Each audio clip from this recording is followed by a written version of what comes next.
Oui, merci Madame la Présidente, Monsieur le Ministre, mes chers collègues. Cet amendement reprend une partie de ma proposition de loi visant à préserver les sols vivants, à savoir la création d'un diagnostic de la qualité de la santé des sols et de fait de préserver l'esprit de la loi climat et résilience dans ce texte. Les collectivités qui le souhaitent pourront ainsi s'emparer d'un outil de diagnostic complémentaire pour fonder leur choix urbanistique sur des paramètres pédologiques et privilégier l'artificialisation là où les sols sont de bonne qualité, où les performances agronomiques sont moindres ou déjà altérées. Si de nombreux élus locaux font en effet part de certaines difficultés à mettre en œuvre le ZAN, d'autres sont déjà bien engagés dans une démarche de ménagement du territoire. Je remercie les rapporteurs pour leur avis favorable porté à cette expérimentation ambitieuse et je me réjouis de l'amendement identique déposé par le rapporteur pour avis Daniel Guéret. Nous sommes convaincus que les collectivités sauront se saisir de cet outil pour adapter l'aménagement du territoire aux contraintes climatiques et préserver nos sols avant même la transposition de la directive européenne sur les sols. La France dispose d'un véritable leadership écologique sur la question des sols grâce aux travaux menés par l'INRAE, le CEREMA, l'ADEME ou encore l'OFB, des structures majeures publiques pour inventer notre adaptation aux enjeux climatiques. Cette expertise offre la possibilité de poser les jalons d'une future politique nationale des sols et l'expérimentation proposée ici en donne un cadre légal pour toutes les communes ou les EPCI volontaires. Les résultats et les orientations qui en découlent figureront au rapport de présentation du PLU ou du PLUI.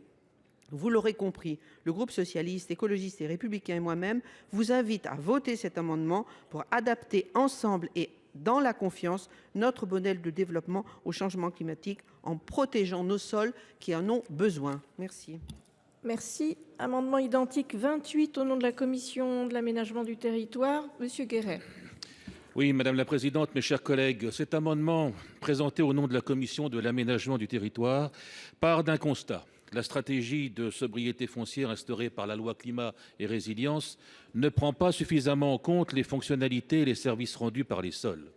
Il est en effet scientifiquement regrettable qu'aucune distinction ne soit faite entre artificialiser un sol à haut potentiel agronomique et un sol plus pauvre ou aux fonctionnalités déjà altérées.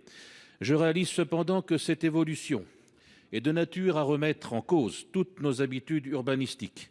Une obligation s'imposant à toutes les collectivités me paraît à ce stade très prématurée. Cependant, initier cette évolution sous la forme d'une expérimentation me semble une démarche intéressante qui permettra aux collectivités volontaires de favoriser des approches plus qualitatives en intégrant la qualité de leur sol dans leurs documents d'urbanisme.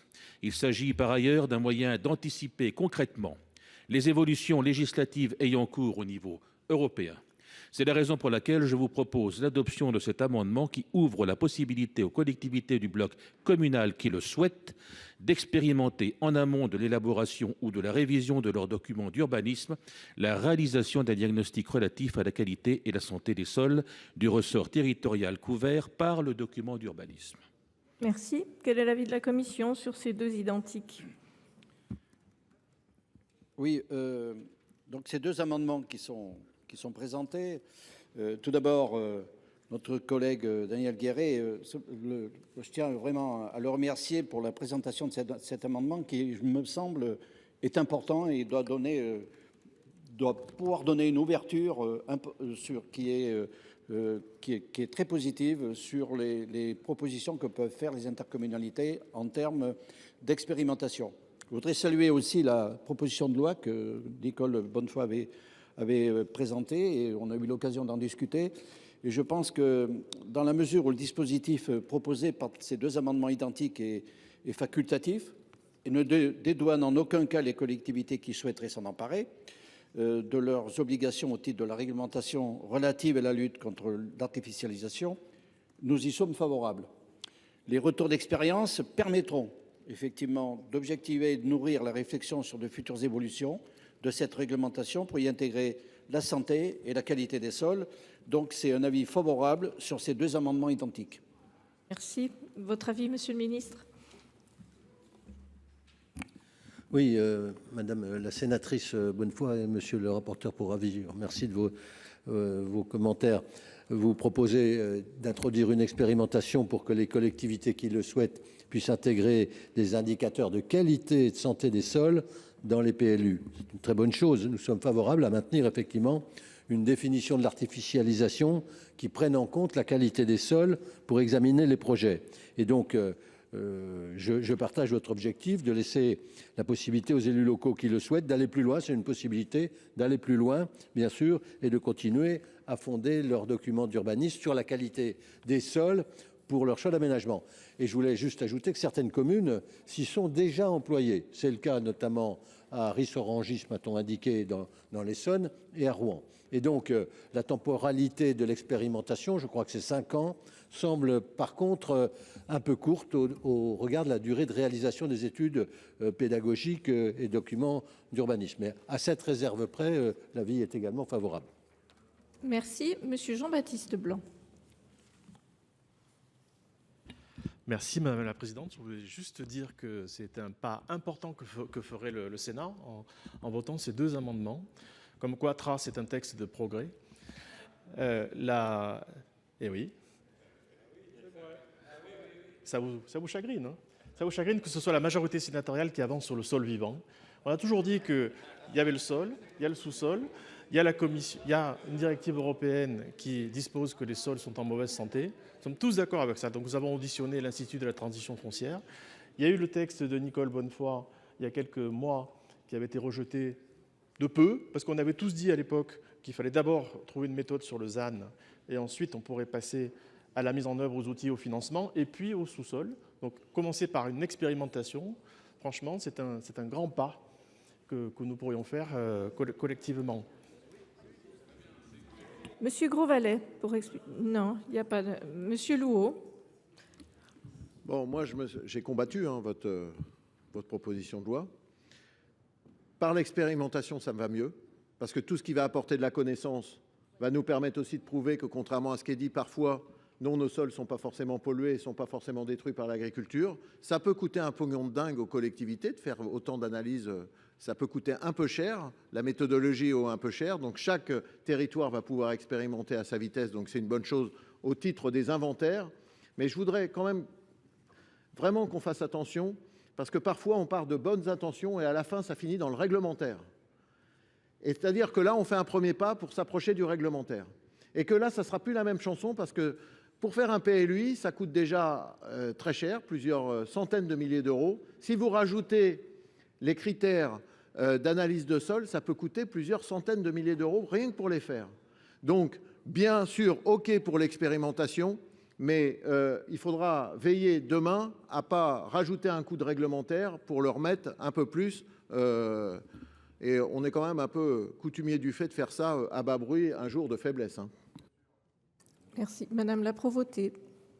Oui, juste pour dire que ce qui est important de faire, c'est de savoir ce qu'on cherche.